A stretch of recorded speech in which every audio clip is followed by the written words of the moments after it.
मान्यवर, अभी एक फैशन हो गया है, आम्बेडकर आम्बेडकर आम्बेडकर आम्बेडकर आम्बेडकर आम्बेडकर। इतना नाम अगर भगवान का लेते तो 7 जन्मों तक स्वर्ग मिल जाता। अच्छी बात है ना? सुनिए तो, सुनिए ना, आप सुनिए ना, मैं बताता हूं। हमें तो आनंद है कि आम्बेडकर का नाम लेते हैं। आम्बेडकर का नाम अभी 100 बार ज्यादा लो, परंतु सच अर्थ में आम्बेडकर जी के प्रति आपका भाव क्या है ये मैं बताता हूं। मान्यवर, आम्बेडकर जी को देश की पहली कैबिनेट से इस्तीफा क्यों दे दिया? आम्बेडकर जी ने कई बार कहा कि अनुसूचित जातियों और जनजातियों से हुए व्यवहार से मैं असंतुष्ट हूं, सरकार की विदेश नीति से मैं असहमत हूं और आर्टिकल 370 से मैं असहमत हूं। इसलिए वो छोड़ना चाहते थे। उनको आश्वासन दिया गया, आश्वासन पूरा नहीं हुआ। उन्होंने इग्नोरेंस के चलते इस्तीफा दे दिया और एक श्री BC रॉय ने पत्र लिखा कि आम्बेडकर और राजा जी जैसे 2 महानुभाव मंत्रिमंडल छोड़ेंगे तो क्या होगा।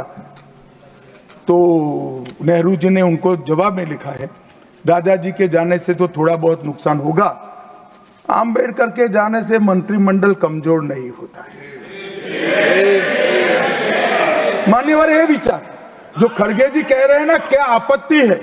जिसका विरोध करते हो उसका वोट के लिए नाम देना कितना उचित है? क्योंकि अब आम्बेडकर जी को मानने वाले पर्याप्त संख्या में आ गए हैं, इसलिए आप आम्बेडकर आम्बेडकर कर रहे हो। मान्यवर, मुंबई के मेयर ने एक पत्र लिखा था कि मऊ में आम्बेडकर जी का स्मारक बनाना चाहिए। मऊ में जो आम्बेडकर जी का जन्म स्थान था, सुझाव लिखा। उन्होंने कहा आमतौर पर स्मारक निजी पहल से बनाने चाहिए। यदि सरकार किसी प्रकार की सहायता करती है तो वो उचित नहीं होगा। उनके कितने स्मारक बने साहब?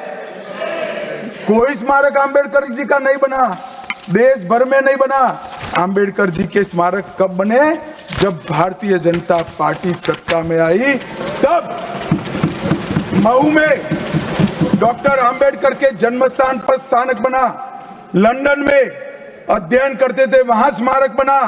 नागपुर में शिक्षा वहां बना।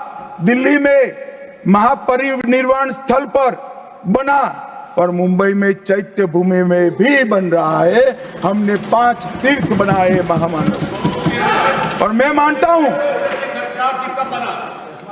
मान्यवर, मैं मानता हूं कि आम्बेडकर जी के सिद्धांतों पर चलना नहीं और वोट के लिए उनकी गुहार लगा देना।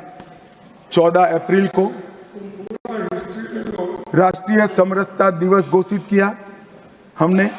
26 नवंबर को संविधान दिवस घोषित किया। उस वक्त भी इसका विरोध कांग्रेस के वरिष्ठ नेताओं ने किया। मान्यवर,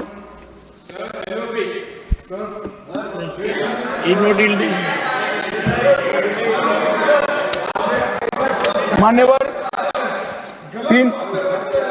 370 पर कई बार चर्चा हुई है।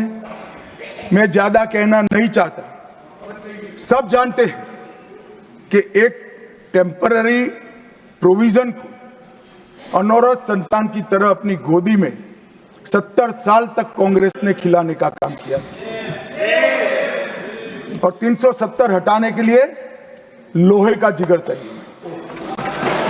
और जब देश के प्रधानमंत्री नरेंद्र मोदी जी 2019 में फिर से प्रधानमंत्री बने, एक ही झटके से इसी सदन में 370 और 35 को समाप्त।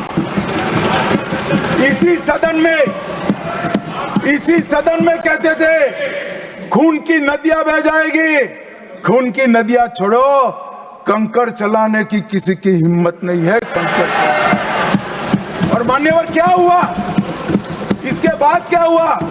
35,000 पंचायत के सदस्य आजादी के बाद पहली बार चुनकर आए। 2 करोड़ 11 लाख एक वर्ष में पर्यटक आए। पत्थरबाजी शून्य हो गई। आतंकवादी घटना 92% कम हो गई। एरिया डोमिनेशन बढ़ा। 33 साल के बाद घाटी में थिएटर में रात्रि का शो चल रहा है। 34 साल के बाद ताजिया का जुलूस निकला। पहाड़ी, गुर्जर, बकरवाल और वाल्मीकि को आरक्षण मिला और घाटी के हर घर पर हर घर तिरंगा अभियान भी चला। श्रीनगर में फॉर्मूला 4 कार रेसिंग हुई। लाल चौक पर तिरंगा शान से फहरता है और दुनिया का सबसे ऊंचा रेलवे आर्च ब्रिज आज चिनाब नदी पर बन रहा है। सबसे बड़ी लंबी ट्रांसपोर्टेशन टनल फिर पंजाल में बनी और निर्यात रैंकिंग में अपना कश्मीर सभी यूटी में नंबर 1 पर निर्यात में आया।